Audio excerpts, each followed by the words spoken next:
السلام علیکم، نیوزائی کے ساتھ میں ہوں راجہ ندیم۔ خبر نامے کا آغاز کرتے ہیں شوبز کی رنگا رنگ دنیا سے۔ پاکستانی اداکارہ مریم نفیس بھی پی ٹی آئی کے لانگ مارچ میں شرکت کے لیے اسلام آباد پہنچ گئی۔ مریم نفیس سابق وزیر اعظم عمران خان کی لانگ مارچ سے کال پر شوہر اور خاندان کے ہمراہ اسلام آباد پہنچی اور سوشل میڈیا پر مداحوں کے ہمراہ تصویر بھی شیئر کی۔ مریم نفیس کا اپنی ان تصویروں پر کہنا ہے کہ ہم یہاں موجود ہیں، آنسو گیس سے فضا بھری ہوئی ہے، مگر ہمارے حوصلے اب بھی ہمیشہ کی طرح بلند ہیں۔ واضح رہے کہ پاکستان تحریک انصاف کے چیئرمین عمران خان نے حکومت کو اسمبلیاں تحلیل کرنے اور انتخابات کے اعلان کے لیے 6 روز کی مہلت دی ہے۔ جناح ایوینیو اسلام آباد میں کارکنوں سے خطاب کرتے ہوئے عمران خان کا کہنا تھا کہ آزادی کی تحریک کو ناکام کرنے کے لیے ہر قسم کا طریقہ استعمال کیا گیا۔ کارکنوں نے جس طرح آنسو گیس کا مقابلہ کیا، اس کی مثال نہیں ملتی۔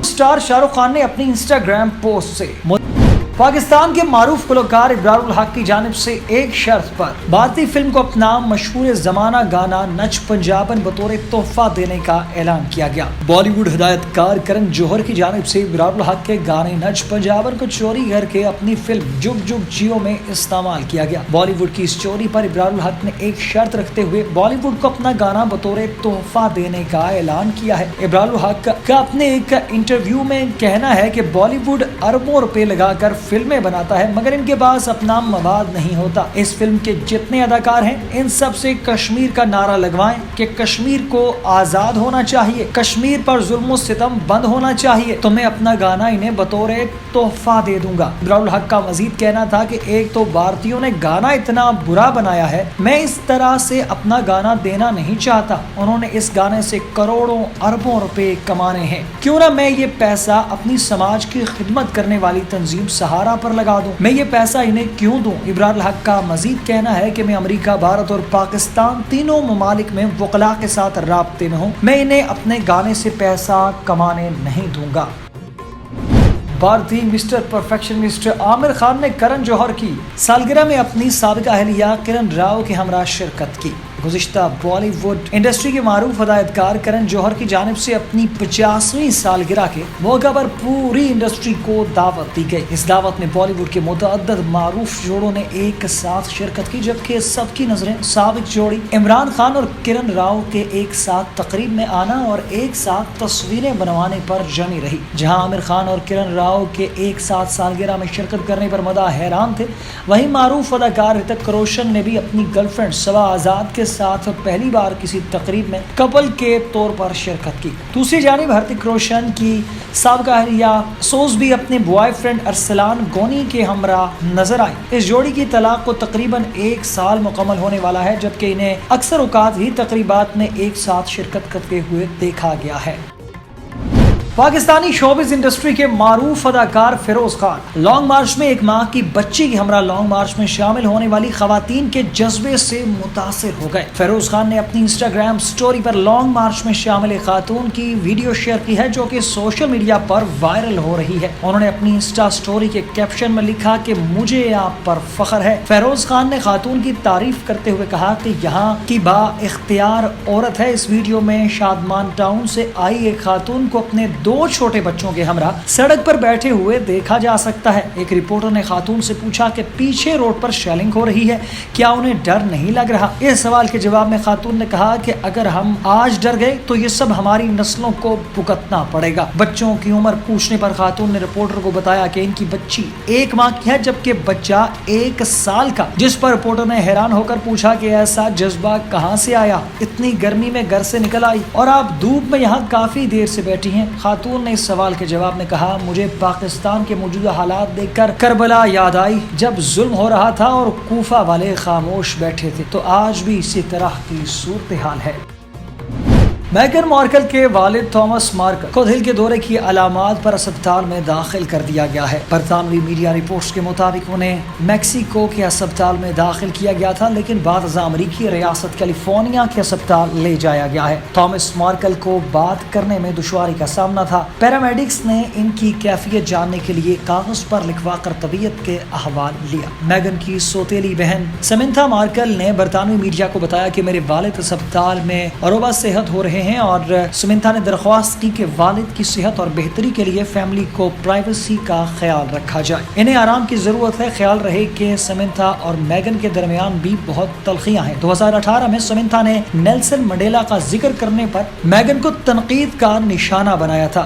سمنتھا نے ٹویٹ کرتے ہوئے کہا تھا کہ تم اپنے والد کو خراج تحسین کیوں نہیں پیش کرتی؟ بس بہت ہو گیا. انسانوں کی طرح برتاؤ کرو, ایک عورت کی طرح برتاؤ کرو. اگر ہمارے والد کو کچھ ہوا تو اس کی ذمہ دار تم ہوگی. یہ پہلا موقع نہیں تھا. تھامس مارکل کا نام خبروں کی زینت بن رہا ہے. سابق ٹی وی ڈائریکٹر نے 2018 میں اپنی بیٹی میگن مارکل اور شہزادہ ہیری کی شادی میں شرکت نہیں کی تھی اور اس وقت بھی میڈیا میں اس کا خوب چرچا ہوا تھا. نامور Bollywood superstar Tom Cruise کی نئی فلم ٹاپ گن ان کے کیریئر کی سب سے بہترین فلم ثابت ہو سکتی ہے. بتایا جا رہا ہے کہ یہ فلم ریلیز کے پہلے ہی ہفتے $12.5 کروڑ کا بزنس کر لے گی. بے پناہ شہرت کے باوجود ماضی میں کبھی ایسا نہیں ہوا. ٹام کروز کی کوئی فلم پہلے ہی ہفتے میں $10 کروڑ سے زیادہ کا بزنس کرے, لیکن رپورٹس سے معلوم ہو رہا ہے کہ ٹاپ گن پہلے ہی ہفتے کے دوران بڑا بزنس کر سکتی ہے. بالی ووڈ رپورٹر نامی امریکی جریدے میں شائع ہونے والی رپورٹس کے مطابق ٹاپ گن 2 ڈومیسٹک باکس آفس پر ٹام کروز کی سب سے بڑی فلم بننے والی ہے. تخمینہ لگایا گیا ہے کہ فلم ریلیز ہونے کی صرف 4 دن میں $9.20 کروڑ کا ہنسا عبور کر لے گی. ریلیز کے پہلے ہی ہفتے میں سب سے زیادہ منافع کمانے والی ٹام کروز کی film war of the worlds ہے. یہ فلم سن 2005 میں ریلیز ہوئی تھی اور اس نے پہلے ہی ہفتے میں $6.49 کروڑ کا بزنس کیا تھا. بعد ازاں 2012 میں ریلیز ہونے والی مشن امپاسبل فال آؤٹ جس نے مجموعی طور پر $78.70 کروڑ کا بزنس کیا تھا, لیکن یہ فلم بھی پہلے ہی ہفتے میں $6.10 کروڑ کا بزنس کر سکی. تاہم رپورٹس کے مطابق اگر $12.50 کروڑ کا تخمینہ درست ثابت ہو گیا تو ٹاپ گن کمائی کے اعتبار سے اس سال کی تیسری سب سے بہترین اوپننگ والی فلم بن جائے گی. رواں سال ریلیز ہونے والی ڈاکٹر اسٹرینج اور بیٹمین نے پہلے ہی ہفتے میں بلا ترتیب $18.70 کروڑ اور $13.40 کروڑ کا بزنس کیا تھا. پاکستان کی معروف اداکارہ, ماڈل اور میزبان وینا ملک نے P T I long march کے شرکاء سے ہتھیار برآمد ہونے کی خبر پر دلچسپ تبصرہ کیا. وینا ملک جو عمران خان کی سب سے بڑی حمایتی اداکارہ ہے, وہ اکثر اپنے ٹویٹر اکاؤنٹ پر موجودہ حکومت کے خلاف تبصرے کرتی نظر آتی رہتی ہیں. اب انہوں نے پی ٹی آئی کے لانگ مارچ سے متعلق آنے والی خبروں پر دلچسپ انداز میں رد عمل دیتے ہوئے اپنے ٹویٹ میں کہا, آزادی مارچ کے شرکاء سے بھاری تعداد میں ہتھیار برآمد ہوئے. وینا ملک نے کہا, ایک خاتون کے پرس سے 2 F-16 طیاروں اور ایک بچے کے فیڈر سے ایٹم بم پکڑے جانے کی اطلاعات موصول ہوئی ہیں. واضح رہے کہ پاکستان کی معروف اداکارہ, ماڈل اور میزبان وینا ملک نے P T I long march کے شرکاء سے ہتھیار برآمد ہونے کی خبر پر دلچسپ تبصرہ کیا ہے. بقیہ خبریں شامل کریں گے ایک چھوٹے سے وقفے کے بعد. ہمارے ساتھ رہیے گا.